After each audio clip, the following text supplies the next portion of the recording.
সূরার আরো একটা নাম আছে, কলম ছাড়াও এই সূরার আরো একটা নাম আছে। এই সূরার আরেকটা নাম হচ্ছে সূরাতুন নুন।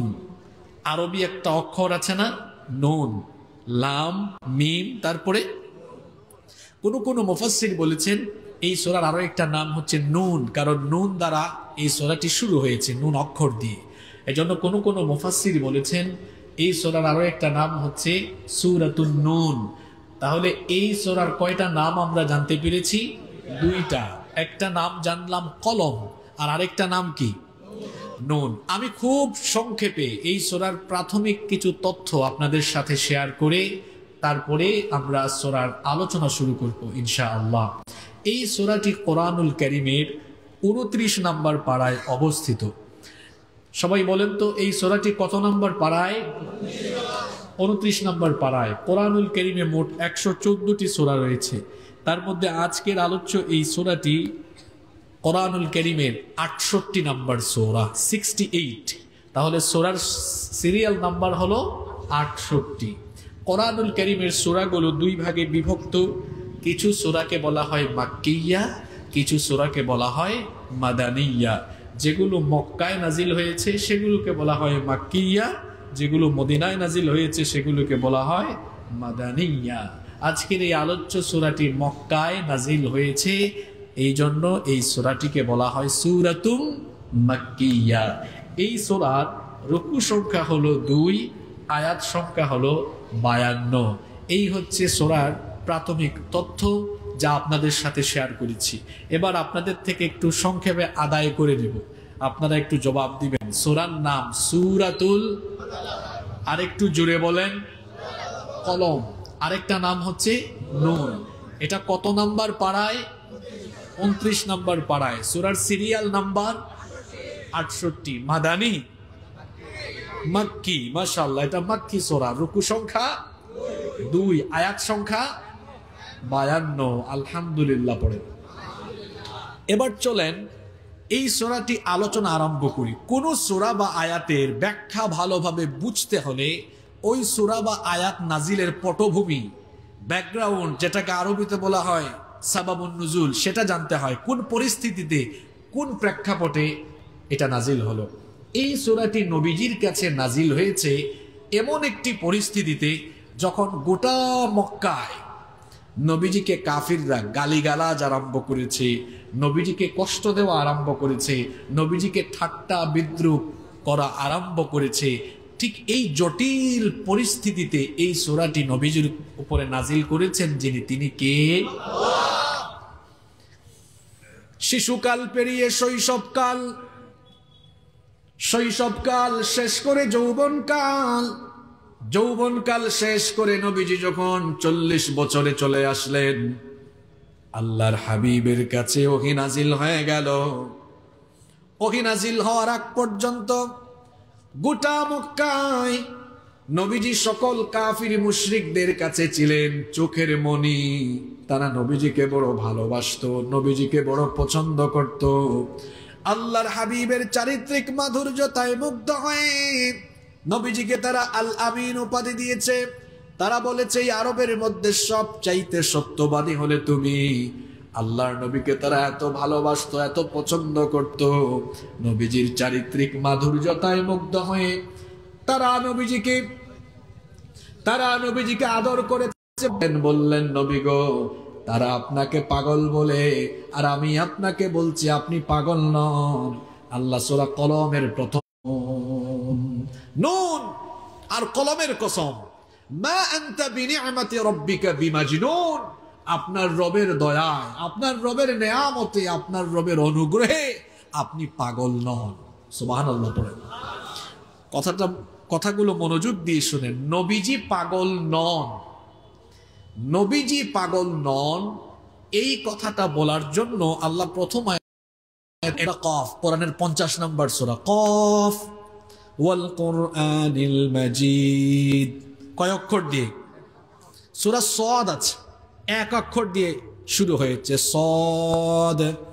ওয়াল কুরআনি যিযিকর আছে না, 2 অক্ষর দিয়ে নাজিল হয়েছে, তাহা হা মিম আছে না, তিন অক্ষর দিয়ে আমাদের পরিচিত সূরা আলিফ লাম মিম তাসিন মিম আইন সিন কফ আছে না? চার অক্ষর দিয়ে আলিফ লাম মিম সাদ আছে না? আবার পাঁচ অক্ষর দিয়েও আছে সূরা মারিয়াম কাফ হা ইয়া আইন সাদ। কয় অক্ষর? 1 2 3 4 5 পাঁচ অক্ষর পর্যন্ত আছে কোরআনুল কারীমে। এইরকম বিচ্ছিন্ন বিচ্ছিন্ন অক্ষর দিয়ে সূরা শুরু হয়েছে মোট কয়টা? মাশাআল্লাহ, সবাই বলেন কয়টা? এই যে 29টা সূরার শুরুতে হরফে মুকাত্তাআত আসলো, এগুলোর অর্থ কি, ব্যাখ্যা কি? আমরা এগুলো জানি না, পৃথিবীর কোনো মুফাসসির জানে না। এগুলোর ব্যাখ্যায় মুফাসসিরগণ লিখেছেন ওয়াল্লাহু আ'লামু বিমুরাদিহি। এগুলোর অর্থ এবং ব্যাখ্যা একমাত্র একজন জানেন, জুড়ে বলেন তিনি কি? আল্লাহ। এগুলোর ব্যাখ্যা পৃথিবীর কোনো আলেম জানে না বলে এগুলো আল্লাহর নাজিল করা না, নাউজুবিল্লাহ। এরকম কি বলা যাবে? কথা বলেন, বলা যাবে? এরকম বলতে পারবেন না, তাহলে কি বলবেন?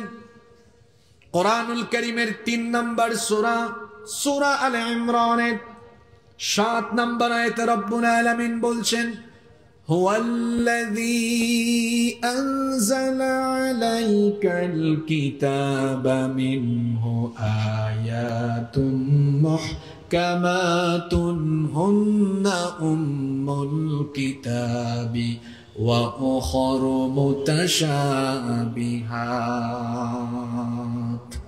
আল্লাহ তাআলা বলছেন তিনি হচ্ছেন সেই সত্তা যিনি আপনার উপরে এই কিতাব নাজিল করেছেন। মিনহু আয়াতুম মুহকামাত, সেখানের কিছু আয়াত হচ্ছে সুস্পষ্ট, এই আয়াতগুলো পড়লে অর্থ এবং ব্যাখ্যা বোঝা যায়। হুন্না উম্মুল কিতাব, এগুলো হলো কিতাবের বেসিক অংশ, মূল অংশ। ওয়া উখারু মুতাশাবিহাত, আর এই কিতাবের কিছু আয়াত হচ্ছে অস্পষ্ট, দুর্বোধ্য, যেগুলোর অর্থ বোঝা যায় না। এখন যেগুলোর অর্থ বোঝা যায় না সেগুলোর ব্যাপারে ইমানদারের আকীদা কেমন আর বেঈমানের আকীদা হবে কেমন? আয়াতের পরের অংশে আল্লাহ বড় সুন্দর করে বললেন, রব্বুল আলামিন বললেন فَأَمَّا الَّذِينَ فِي قُلُوبِهِمْ زَيْغٌ فَيَتَّبِعُونَ مَا تَشَابَهَ مِنْهُ ابْتِغَاءَ الْفِتْنَةِ وَابْتِغَاءَ تَأْوِيلِهِ وَمَا يَعْلَمُ تَأْوِيلَهُ إِلَّا اللَّهُ। আল্লাহ তাআলা বলছেন যাদের অন্তরে বক্রতা রয়েছে, ফিতনা তৈরির উদ্দেশ্যে তারা এই অস্পষ্ট দুর্বোধ্য আয়াতগুলো ব্যাখ্যার পিছনে লেগে যায়। অথচ আল্লাহ বলেছেন ওয়ামা ইয়ালামু তাউইলাহু ইল্লাল্লাহ, এই আয়াতগুলোর ব্যাখ্যা একজন ছাড়া আর কেউ জানে না। জোরে বলেন তিনি কে? কিন্তু যাদের অন্তরে ঈমান লালন করেছে তারা কি বলে? আয়াতের পরের অংশে আল্লাহ তাআলা বললেন والراسخون في العلم يقولون آمنا به كل من عند ربنا وما يذكر إلا أولو الألباب। আর যারা জ্ঞানে পরিপক্ক, যারা ঈমানদার, তারা বলে আমান্না বিহ, এগুলোর উপর আমরা ঈমান এনেছি, কারণ হলো কুল্লুম মিন ইনদি রাব্বিনা, কোরআনের সব কিছু যার তরফ থেকে নাজিল হয়েছে তিনি কে? আমরা ঈমানদার, এই জন্য আলিফ লাম মিম তাসিন মিম ইয়াসিন এগুলোর অর্থ না বুঝলেও আমরা বলি আমরা এগুলোর উপর ঈমান এনেছি, কারণ এগুলো যার তরফ থেকে নাজিল হয়েছে তিনি কে? মুফাসসিরগণ বলেছেন নুন এটা হরফে মুকাত্তাআত। আবার কোন কোন মুফাসসির বলেছেন নুন এর অর্থ হলো দুআত। দুয়াত কলম, এটা আমার চাচারা বুঝবেন, এখনকার ইয়াং জেনারেশনের ছেলেরা বুঝে না, কারণ এখন তো তারা আধুনিক যুগের কলম ব্যবহার করে, কলমের ভেতরে কালি ঢুকানো আছে। কিন্তু একটা সময় ছিল যখন কালি পাত্রে রাখা হতো, আর কলম, আর ওই কালি পাত্র থেকে কালি কলমে লাগিয়ে তারপরে লেখা হতো। কোন কোন মুফাসসির বলেছেন এখানে পরের অংশে কলমের কথা বলা হয়েছে, এজন্য প্রথমে নুন মানে দুআত উদ্দেশ্য। কেন তারা এটা বলেছেন একটু পরে আপনারা সেটা বুঝতে পারবেন ইনশাআল্লাহ। কোন কোন মুফাসসির আবার বলেছেন এখানে নুন দিয়ে যান্নুন, নুন দিয়ে মাছ উদ্দেশ্য, নুন মানে মাছ। কারণ কোরআনে কারীমে একজন নবীকে যান্নুন, যান বলেন আপনারা,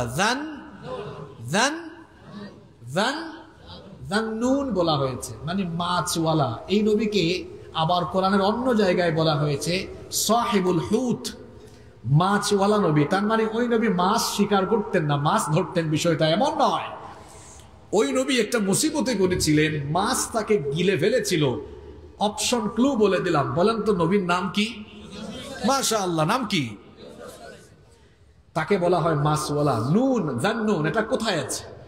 কোরআনুল কারীমের 21 নম্বর সূরা সূরাতুল আম্বিয়া এর 87 নম্বর আয়াতে রব্বুল আলামিন বলছেন, وَذَنُّونِ إِذْ ذَهَبَ مُغَاضِبًا فَظَنَّ أَن لَّن نَّقْدِرَ عَلَيْهِ فَنَادَىٰ فِي الظُّلُمَاتِ أَن لَّا إِلَٰهَ إِلَّا أَنتَ سُبْحَانَكَ إِنِّي كُنتُ مِنَ الظَّالِمِينَ। আল্লাহ বলছেন আর স্মরণ করো যান্নুনের কথা, মাছওয়ালা নবীর কথা, যখন সে তার কওমের লোকদের উপরে প্রচন্ড রাগান্বিত হয়ে এলাকা ছেড়ে চলে গিয়েছিল।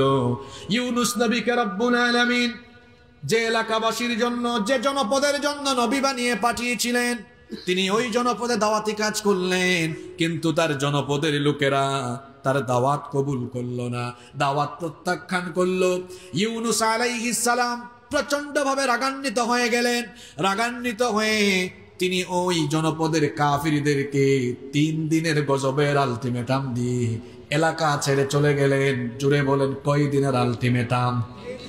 3 দিনের আলটিমেটাম দিলেন। বললেন, শোনো, আমি তোমাদেরকে দাওয়াত দিলাম, দাওয়াত কবুল করলা না, আগামী 3 দিনের ভিতরে তোমাদের উপরে গজব নেমে আসবে, তোমরা সবাই ধ্বংস হয়ে যাবে।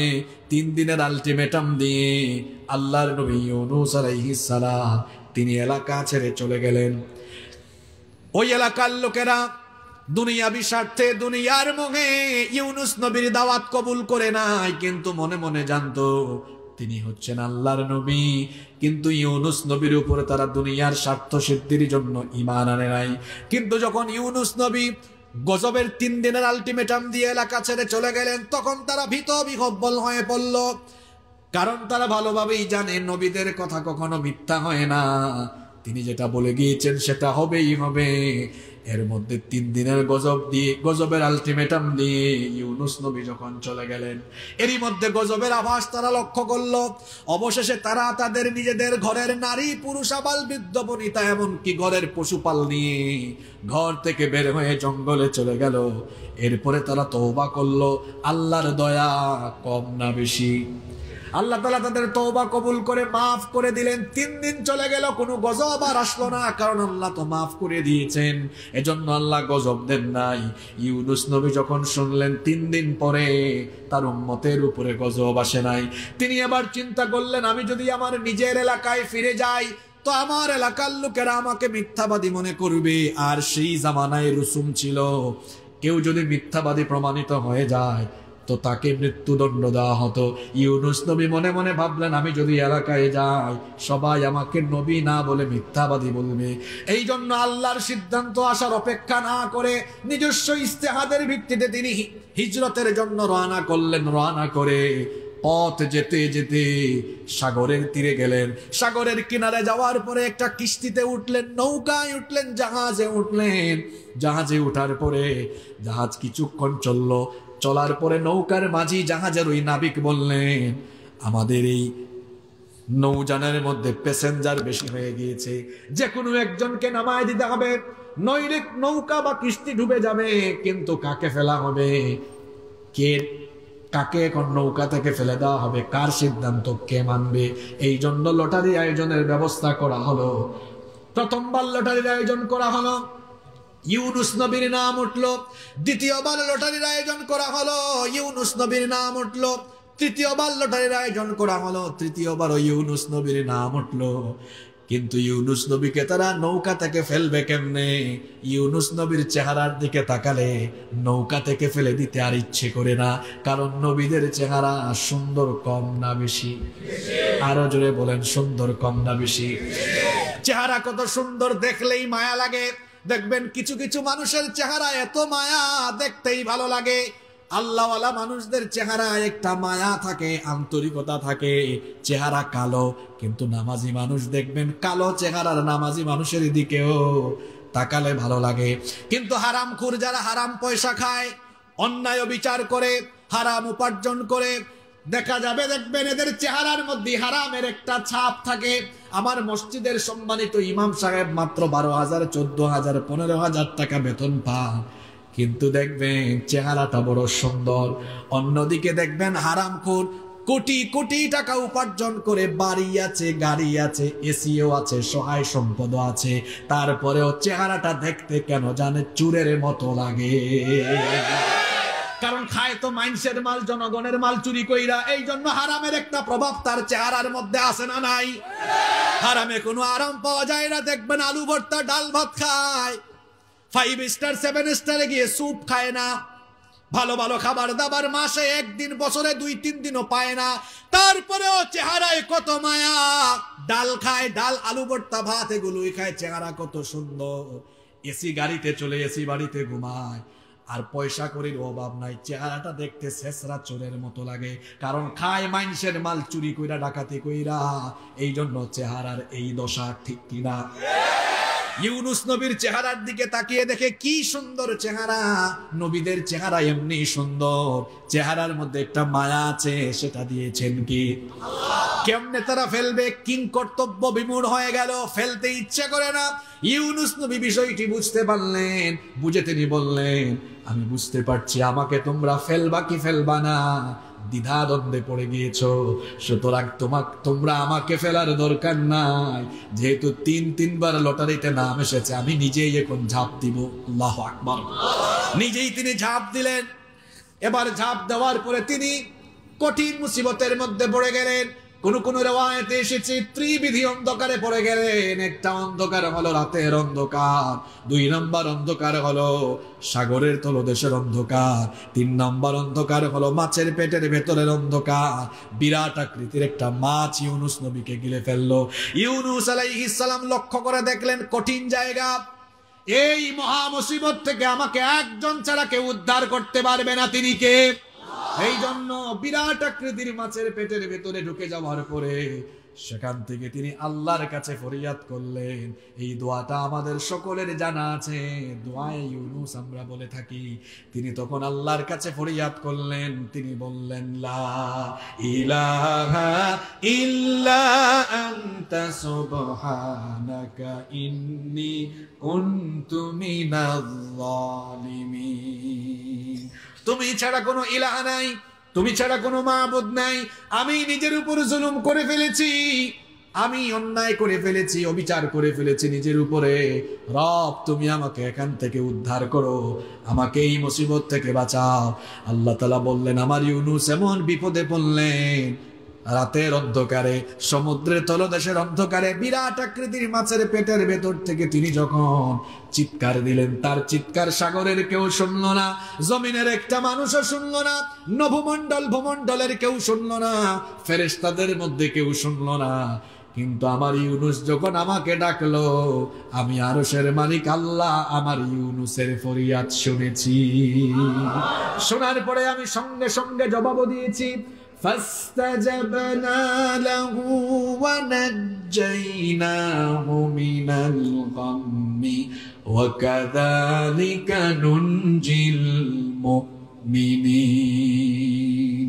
আমি আমার নবী ইউনূসের ডাকের জবাব দিলাম, তাকে তার বিপদ থেকে উদ্ধার করলাম।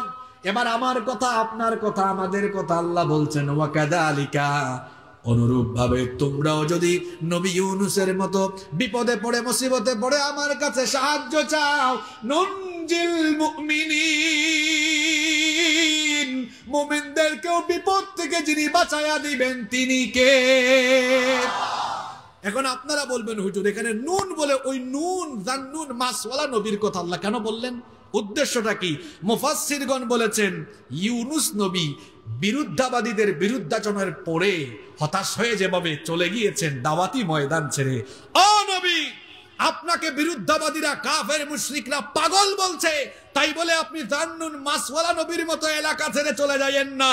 বিরুদ্ধাবাদীদের এই বিরুদ্ধাচরণের পরেও দাওয়াতি ময়দানে যত বিরোধিতা আসবে হিকমতের সাথে ময়দানে টিকে থাকা লাগবে, ময়দান ছেড়ে দেওয়া যাবে না। এজন্য আল্লাহ সূরা শুরু করেছেন নুন দিয়ে, ও ইউনূস নবীকে বুঝিয়েছেন। আর এখন তো নবী নাই, আমরা আছি। আল্লাহ যেন আমাদেরকে বলছেন পূর্ববর্তী নবীরাও যেমন দাওয়াতি ময়দানে ইকামতের দিনের কাজ করতে গিয়ে বিরুদ্ধাবাদীদের বিরুদ্ধাচরণের সামনে তারা যেভাবে ময়দানে ইস্তেকামত ছিলেন, তোমাদেরকেও বিরুদ্ধাবাদীদের বিরুদ্ধাচরণের পরেও দিনের ময়দানে ইস্তেকামত থাকা লাগবে। পারবেন তো ইনশাআল্লাহ? নুনের কতগুলো ব্যাখ্যা যাচ্ছে দেখেন। নুন হরফে মুকাত্তাআত, নুন মানে দোয়াত। আবার তাফসীর ইবনে কাসিরে এসেছে, ইমাম কাতাদা রাহিমাহুল্লাহ বলেছেন নুন মানে হলো জান্নুন। আবার কোন কোন মুফাসসির বলেছেন নুন মানে হলো এটা দিয়ে ইয়াতাহাদ্দা বিহ, আল্লাহ তাআলা চ্যালেঞ্জ করেছেন তাদেরকে যারা মনে করে কোরআন এটা নবীজি বানিয়ে বানিয়ে বলেছেন। নাউযু বিল্লাহি মিন যালিক। তো আল্লাহ বলছেন ঠিক আছে, কোরআনের কিছু কিছু সূরা তোমাদের পরিচিত অক্ষর দিয়ে শুরু করেছি, এই রকম ফরম্যাটে পারলে কোরআনের মতো একটা কোরআন বানাও। কেউ পেরেছে?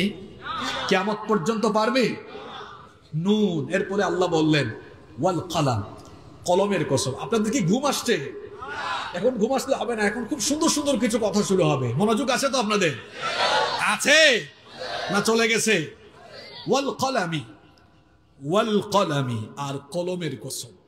এখানে কলম দ্বারা মুফাসসিরগণ বলেছেন কলম দিয়ে এখানে দুটো অর্থ বোঝানো হয়েছে।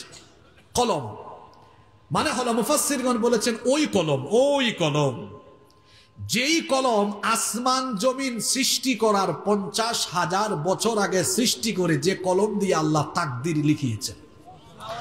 আপনারা সুবহানাল্লাহ বাড়িতে কে কইতা না কিতা কথা মাথার ভিতরে দিয়ে আমার নানি ওখান থেকে আওয়াজ বাড়ি গেল, তোরা একলাইন গাউর ভাষা খাওয়ায় না কিতা, ঢাকা বাড়ি গেলে কি আবার আওয়াজ কমে যায়। ওয়াল কলমি মানে কলমের কসম। কোন কলম?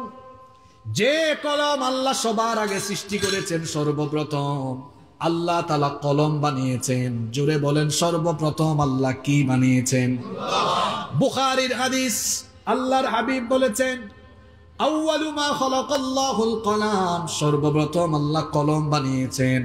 কলম বানানোর পরে আল্লাহ কলমকে অর্ডার করেছেন উকতুব, কলম তুমি লিখো। কলম তখন প্রশ্ন করেছে মাদা আকতুব, রব আমি কি লিখব?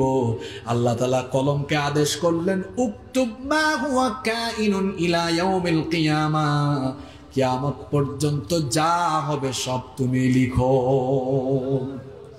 সেই কলম সৃষ্টি করা হয়েছে আসমান জমিন সৃষ্টির 50,000 বছর আগে। আমি যে আজকে এখানে 20 ডিসেম্বর ওয়াজ করব, ওইটাও কিন্তু আসমান জমিন সৃষ্টির 50,000 বছর আগে কলম দিয়ে আল্লাহ তাকদীর লেখার সময় লিখিয়েছেন। আল্লাহর হাবিব বলেছেন কাতাবাল্লাহু মাকাদিরাল খালাইক ক্বাবলা আন ইয়াখলুকাস সামাওয়াতি ওয়াল আরদি বি50 আলফ সানা। আল্লাহ তাআলা আসমান জমিন সৃষ্টির 50,000 বছর আগে কলম সৃষ্টি করে কলম দিয়ে তাকদীর লিখিয়েছে। মুফাসসিরগণ বলেছেন এখানে এই কলম দ্বারা ওই কলম উদ্দেশ্য যে কলম দিয়ে তাকদীর লেখা হয়েছে। এখন নবীজি পাগল নন এটা বলার জন্য আল্লাহ ওই কলমের কসম কেন করেছেন? মুফাসসিরগণ বলেছেন হে কাফিরের গোষ্ঠী, তোমরা যারা কোরআন নাজিলের কারণে নবীজিকে বলছো তুমি তো আমাদের চোখের সামনে বড় হয়েছো, হঠাৎ করে নবী হয়েছো কেমনে? আল্লাহ তাআলা কলমের কসম করে বোঝাতে চেয়েছেন নবীজি হঠাৎ করে নবী হন নাই। আসমান জমিন সৃষ্টির 50,000 বছর আগে যখন কলম দিয়ে তাকদীর লেখা হয়েছে তখনই তাকদীরে লেখা হয়েছে তিনি আখেরি নবী হবেন, তিনি পয়গম্বর হবেন। সুবহানাল্লাহ। মা আনতা বিনিআমাতি রাব্বিকা বিমাজনুন। ওই কলমের কসম করে বলছি যে কলম দিয়ে আসমান জমিন সৃষ্টির 50,000 বছর আগে লেখা হয়েছে তাকদীর, সেখানে লেখা হয়েছে তিনি আখেরি পয়গম্বর হবেন, সেই কলমের কসম করে আমি আল্লাহ বলছি আমার নবী পাগল নন। সুবহানাল্লাহ। আবার কোন কোন মুফাসসির বলেছেন এই কলম দিয়ে সাধারণ কলম উদ্দেশ্য, যেটা দিয়ে আমরা লেখালেখি করি, এই কলম কি আপনারা বানিয়েছেন নাকি? এই কলম ব্যবহারের কলা কৌশল আমাদেরকে শিখিয়েছেন কে? সর্বপ্রথম যখন নবীজির কাছে কোরআনের আয়াত নাজিল হওয়া শুরু হয়েছিল তখন কিন্তু পড়ার সাথে লেখার কথা বলে কলমের কথা জুড়ে দেওয়া হয়েছে। সাইয়েদনা জিবরিল যখন প্রথমবারের মতো নবীজির কাছে ওহী নিয়ে আসলেন তখন তাকে শোনালেন ইকরা বিসমি রাব্বিকাল্লাযী খলাকাল ইনসানা মিন আলাক ইকরা ওয়া রাব্বুকাল আকরামুল্লাযী আল্লামা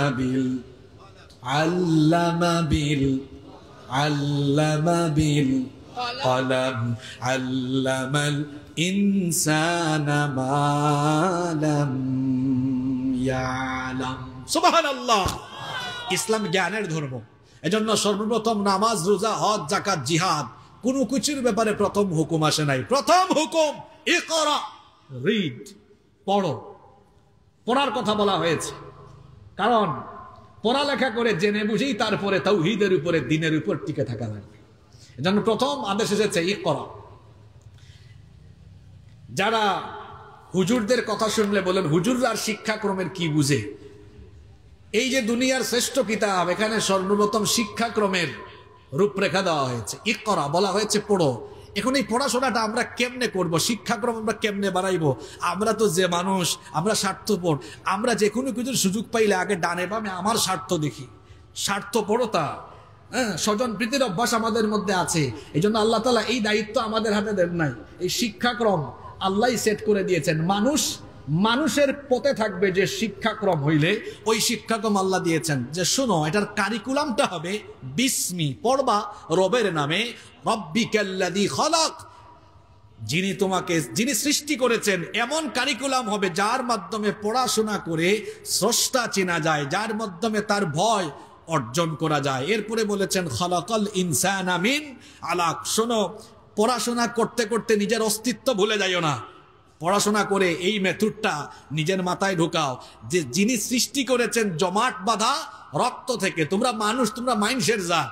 তোমরা যদি আবার আল্লাহর দেওয়া এই শিক্ষাক্রম বাদ দিয়ে নিজেরা পণ্ডিত হইয়া কারিকুলাম বানানো আরম্ভ করো তাহলে দেখা যাবে মাঝে মাঝে বুদ্ধি বেশি হইতে হইতে হইতে হইতে পূর্বপুরুষদেরকে তোমরা বান্দর, গরু, ছাগল বানায় দিবা। এই জন্য আল্লাহ তাআলা রূপরেখাটা নিজে দিলেন যে শোনো স্রষ্টা চিনো।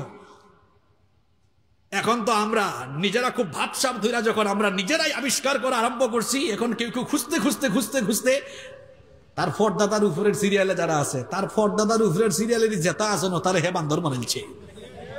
কারণ আমরা তো আগে মানুষ আসলাম না, আমরা বান্দর আসলাম।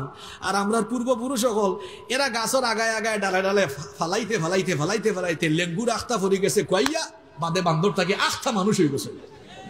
ব্যাকল আর ব্যাকল, তোর কথা তুই থাক, আমার কথা আমরা আছি। আমরা জানি আমরা পূর্বপুরুষ আদম থেকে আমরা আইছি। আর তুই বেশি বুঝতে বুঝতে যদি রে ভাই বুঝোস যে মানুষ বান্দরও আছে, আমরা অত মায়ের করতাম না। মানুষও সাইজে ছোট, জ্ঞান বুদ্ধি অক্ষমতা তর্ক করার কিতা দরকার। শুনো তুমি তাই যারা কও মানুষ বান্দরের জাত আর আমরা যারা কই মানুষ মানুষের জাত, আমরা এক কাম করি, আমরা মানুষের জাত, আমরা আছি মানুষের সমাজও। তুমি তাই যারা কইরা মানুষ বান্দরের জাত বাইরে দয়া করি আমরা সমাজ ছাইরা দিয়া তোমরা বান্দরবন অথবা সুন্দরবন গিয়া তোমরা জাতি ভাই বান্দর কুজ্জা বান্দরের লগে এক লগে থাকো, আপনার আপত্তি না। যেমন কুকুর তেমন মুগুর লাগে, ঠিক আছে রে কথা? অত মায়ের করার তর্ক করার চিল্লা চিল্লির দরকার আছে নি? তুমি দেন তোমার জাতি ভাইয়ের লগে থাকো। ঠিক আছে নি কথা? মানুষ বান্দরের জাত নেই, মানুষ মাইনসর জাত। ওয়ালাকাদ কাররামনা বানি আদম, মানুষকে সৃষ্টির সূচনালগ্ন থেকেই সম্মানিত করেছেন কি আশরাফুল মাখলুকাত, সৃষ্টির শ্রেষ্ঠ। এখন পড়াশোনা আপনি যখন করবেন, পড়তে গেলে লিখা লাগে। আল্লাহ বলেছেন আল্লাযী আল্লামা বিল কলম, যিনি তোমাদেরকে কলম ব্যবহারের কলা কৌশল শিখিয়েছেন। এই কলম আছে বলেই পূর্ববর্তী ইতিহাস, সোনালী ইতিহাস সংরক্ষিত আছে। কলম আছে বলেই ইতিহাস ঐতিহ্যকে ধারণ করে রাখা গিয়েছে। ওই কলম এর কলা কৌশল ব্যবহারের আমরা নিজেরা এটা শিখি নাই, শিখিয়েছেন কি? কলম দিয়ে আজ পর্যন্ত যত কিছু লেখা হয়েছে, আল্লাহ বলছেন সবচেয়ে শ্রেষ্ঠ জিনিস হলো ওয়াল কলামি ওয়া মা ইয়াসতুরুন, যে কলম দিয়ে ফেরেশতারা এই কোরআন লিখেছে, ওই কলমের কসম করে আল্লাহ বলছেন মা আনতা বিনিআমাতি রাব্বিকা বিমাজনুন। নবী, আপনার রবের দয়ায় আপনি পাগল নন। নবী কি নন? আরেকটু জোরে বলেন, কি নন? আপনারা মাতু কাতু, আমারও একটু এনার্জি আইব, আপনারা না মাতলে আমারও এনার্জি আইব। নবীজি পাগল নন।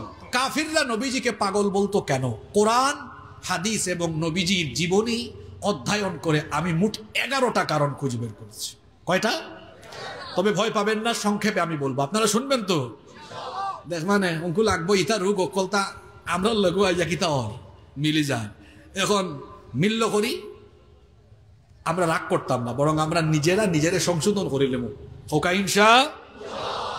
কাফির হলে নবীজিরে পাগল হইতো কয় কারণে? জোরে হোকা। আচ্ছা, আমার চাচা হলে আসতে কই দোকা দেন, অসুবিধা নাই, কিন্তু যুবক ভাই হলোর কি হইল, তারা আসেন না। কয়টা কারণ? চলেন আমরা কোরআন থেকে জেনে নেই। নাম্বার 1, নবীজিকে কাফিররা পাগল বলেছে এই কারণে, নবীজি যখন একত্ববাদী রবের দাওয়াত দিয়েছেন, তাওহীদের দাওয়াত দিয়েছেন, পুত্তলে কেতাপূর্ণ সেই সমাজে যখন শিরকের বিরুদ্ধে যখন তাওহীদের দাওয়াত দিয়েছেন, তখন কাফিররা নবীজিকে পাগল বলেছে। দলিল কোথায় শোনেন?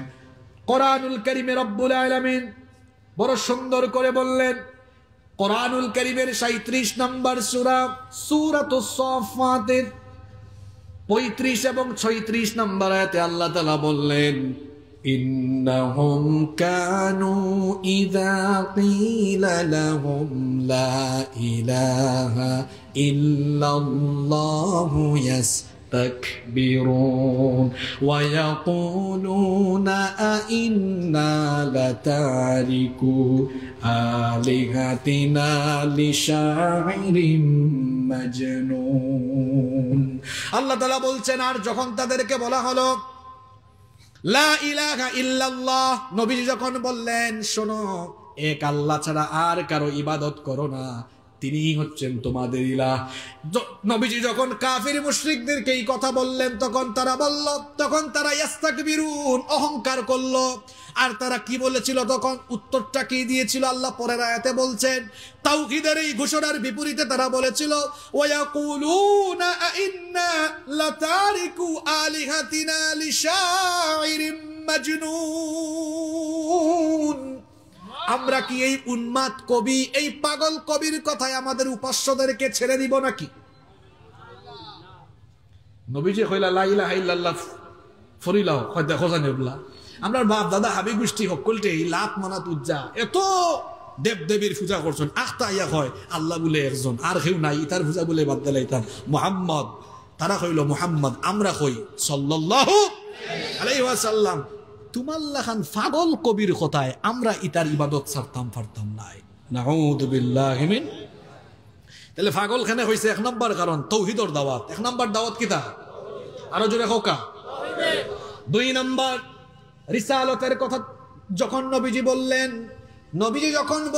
শোনো, আমি তোমাদেরই মধ্য থেকে একজন রাসূল, আমাকে যিনি পাঠিয়েছেন তিনি কি? তারা বলল কি বলো এগুলো? তুমি আমাদের চোখের সামনে বড় হয়েছো, একই এলাকার মানুষ আমরা, তুমি তো কুরাইশ বংশে জন্ম নিয়েছো, আমিনার ছেলে তুমি, আব্দুল্লাহর ছেলে তুমি, আমাদের চোখের সামনে খেলাধুলা করে বড় হয়েছো, আমাদের মতো খাবার দাবার খাও, বাজার ঘাটে যাও, পেশাব পায়খানা করো, বিয়ে শাদিও করেছো, সবই তো আমাদের মতো। তুমি হঠাৎ করে নবী হয়ে গেলে কেমনে? তুমি নবী, তুমি রাসূল, এইটা আমরা মানি না। যখন নবীজি তার নবুয়ত আর রিসালাতের কথা বললেন, কাফিররা তখন কি বলল শুনেন। আল্লাহ তাআলা কোরআনুল কারীমের 44 নম্বর সূরা সূরাতুদ দুখানের 13 এবং 14 নম্বর আয়াতে বললেন, আন্না লাহুম ওয়াল্লাহু আনহু ওয়া ক্বালু মুআল্লামুম মাজনুন। আল্লাহ তাআলা বলছেন, যখন তাদেরকে বলা হলো তোমাদের কাছে প্রকাশ্য একজন রসুল মুবিন এসেছে, তারা কি করেছে?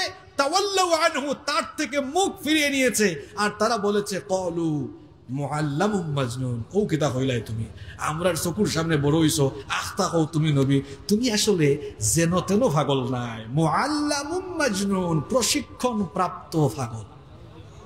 নাউযু বিল্লাহি মিন। নাম্বার 3, নবীজিকে তারা কেন পাগল বলেছে? এটা হলো কুরআন বিরোধী, নবুয়ত বিরোধী, ইসলাম বিরোধীদের পুরাতন রূপ। নবীদেরকে পাগল বলে গালি দেওয়া, এটা কাফিরদের পুরাতন রূপ। 2 জন নবী ছাড়া পৃথিবীর সমস্ত নবীরা এই পাগল গালিটা শুনেছেন। একজন হলেন সবচেয়ে সিনিয়র, সবার বাপ আদম আলাইহিস সালাম, তাকে কেউ পাগল গালি দেয় নাই। কি গিয়ে দিত, দিলে ছুটাই লিব একবারে, বাপরে কেউ গালি দিবনি, ও তাই খালি শুনছেন না। আর আরেকজন আছেন মাত্র 13 বছর বয়স, বাপ থাকি সিংহাসন ভাইয়া আস্থা দুনিয়ায় বাদশাহী করছো। সুবহানাল্লাহ, মুখে দি পারুন না। নাম কিতা? সুলাইমান আলাইহিস সালাম। কি জাত নবী জানেননি? ফিফরার ভাষা, পশু পাখির ভাষা বুঝতা। আর তাই আল্লাহর কাছে ক্ষমতা চাইছেন, আল্লাহ তুমি আমার এমন ক্ষমতা দাও, কিয়ামত পর্যন্ত ইটা ক্ষমতা হওয়া দূরের কথা, ইটা ক্ষমতার কথা যেন মানুষের চিন্তাও করতে না পারে। তাও সুবহানাল্লাহ মুখে দি পারুন না আপনারা। ক্ষমতা ফাইতো দূরের কথা, ইজাত ক্ষমতা ফাইব, আশাও যেন। তাই দোয়া করছো না, আল্লাহ দোয়া কবুল করে এখন রাখো, তোমার এমন ক্ষমতার মালিক মানাইরাম, বাতাসে তোমার হুকুম মানব।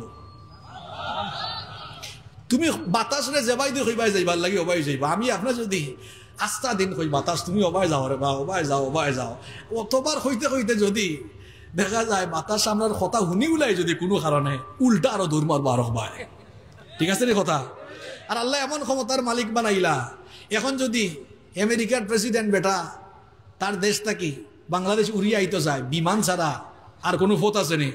আইতে আইতে তার কত ঘন্টা। আর সুলাইমান নবী যদিও তাই কয়েক হাজার বছর আগে রাজত্ব করে গেছেন, কিজাত লেটেস্ট প্রযুক্তি, বাপরে বাপ, কিজাত ক্ষমতা।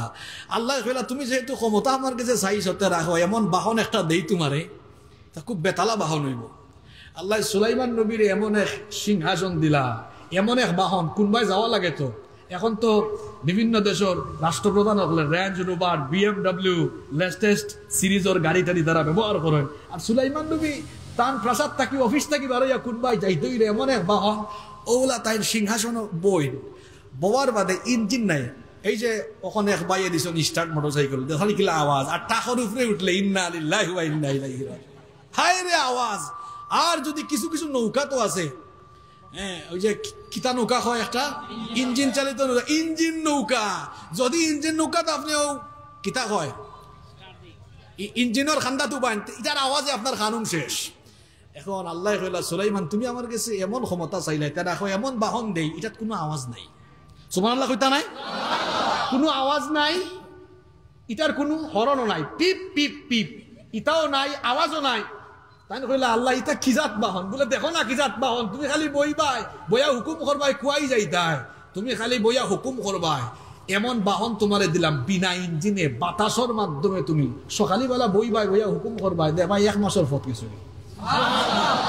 মানে অবস্থাটা হইল ওলা, মানে তাই নও বইলা খার ফারাত, হতার উদাহরণ, খার ফারাত বইয়া কইলা এই মুহূর্তে আমার আমেরিকাত যাওয়া দরকার। কইলা এই যাও সাইড আমেরিকাত যাও, বাহন এই আমেরিকাত যাও, ওখান হইছন হইয়াছে সন্তান পারছেন না, হয় মহামান্য বাচ্চা আইছেন নামি যাও। আপনারা আসিবার লাগে কইছে না তো কথাই কা, আসিবার লাগে কইছে না, এত দ্রুতগামী বাহন উঠতে কইছেন।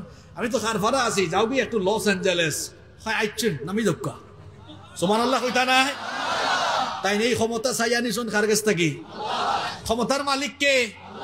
মাঝে মাঝে না আপনারা হয় না আপনারা, ওরে বাপ রে বাপ, চেয়ারে বইয়া আনলে কিছু কিছু মানুষের মাথাটা ঠিক নাই। আমি এনো বর আগে হাঞ্জাবাদে এখন পর্যন্ত বই গেছেন 3-4 জন 7 জন 6 জন, কতজন হুজুর? ইয়া আল্লাহ, 1 2 3 4 5 6 7, আমি শুধু 8 জন। এক চেয়ারও বইছ না কজন হুজুর? তার সঙ্গে কেউ আমি আর কত বিল বাদে আমিও আর কি চেয়ারের জায়গাত মানুষ বদলি যায়। কিন্তু বদলিবার সময় এটা খতারাটা কথা, যেমন দরুকা কোনো হুজুর নামবার সময় একটু বেকি আলে বা নামতে সময় খুব একটু বাপ সাপ দুইটা নামলা, অন ফিন একটা আসিল আর ফিন একটা আসিল, যাই বঙ্গিনে জুব্বা হারিয়া, মানে বোঝা গেল যে নামবার সময় আপনার সচেতন থাকা লাগবে, উঠার সময় সচেতন, নামার সময় সচেতন। এই উদাহরণটা এই কারণে দিয়েছি, আমরা উঠার সময় সচেতন নাই, নামার সময় সচেতন নাই, বোয়ার সময় সচেতন থাকতাম। কারণ মাঝে মাঝে সেদিন আমি এক জায়গাত গেছি মাহফিল উত্তরবঙ্গ, আমি আর খেয়াল না কইরা বই গেছি, কই বায়ু হলে মনে হয় সুন্দরী আর থইছে। এখন আমি 2 হাত রাখছি, আমি আর খেয়াল করছি না। ওয়াজ হইরা রাইট যখন বাসাত গেছি গিয়া দেখি ইয়া আল্লাহ 2 হাত ময়লা আর আপনার চেয়ার আবার সুন্দর, স্মার্ট মানুষ আপনারা, অন্য কিছু মনে করবা না। তার মানে উঠার সময় নামার সময় যেটা খেয়াল রাখা লাগে, বইবার সময়ও খেয়াল করা। এ কথা খান খেনে কইছি, আমরা অনেকে উঠবার সময়ও বেউস, নাম্বার সময় নো বেউস, বইয়াও বেউস, যেটা মন চায় ওটা করে, দাঁড়িয়ালাও বুঝে না, টুফিওয়ালাও বুঝে না, হুজুরও বুঝে না, খেজুরও বুঝে না, বেউসি বেউসি আর বেউসি। এর লাগি উঠবার সময় খেয়াল নাই, বয়ার সময় খেয়াল নাই। আরে ভাই বেশি বেকু বইও না, নাম্বার সময় জুতার বাড়ি খাই ওলা মালাক কথা বোঝা যায়নি। আমি কিন্তু বেশি কড়াকড়ি বলছি না কিতা, আর কড়াকড়ি কয়ে গেলাম। আমরা এক এলাকার মানুষ, মার বাসায় সুন্দর করে বুঝায় কইছে, আল্লাহ আমরা রে বুঝার তৌফিক দুঃখ। নবী হলরে পাগল হওয়া, এটা হইছে দুনিয়ার পূর্ববর্তী কাফির হলর ইতিহাস। 2 জন নবী ই গাইল শুনছেন না, আর সারাই মাতুকা সারাই। আমার কথার লগে দলিল আছে নি? আউকা কয় দলিল দেলাই। কোরআনুল কারীমে সূরাতুজ যারিয়াতের 52 নম্বর আয়াতে আল্লাহ বলছেন, كذلك ما أتى الذين من قبلهم من رسول إلا قالوا ساحر أو مجنون। অনুরূপভাবে পৃথিবীতে পূর্বে যত রাসূল এসেছিলেন, দিন বিরোধীরা হয় তাদেরকে জাদুকর বলেছে অথবা তাদেরকে পাগল বলেছে। মুসা নবী যখন লাঠির কেরামত, মুসা নবী যখন লাঠির মুজিজা দেখালেন, ফেরাউন তখন বলল মুসা জাদুকর হয়ে গিয়েছে। শুধু তাই নয়, সে আরো বলেছে ইন্না রাসূল, সে আরো বলেছিল ইন্না রাসূলাকুমুল্লাযী উরসিলা ইলাইকুম লামাজনুন, যাকে তোমাদের কাছে রাসূল হিসেবে পাঠানো হয়েছে সে পাগল।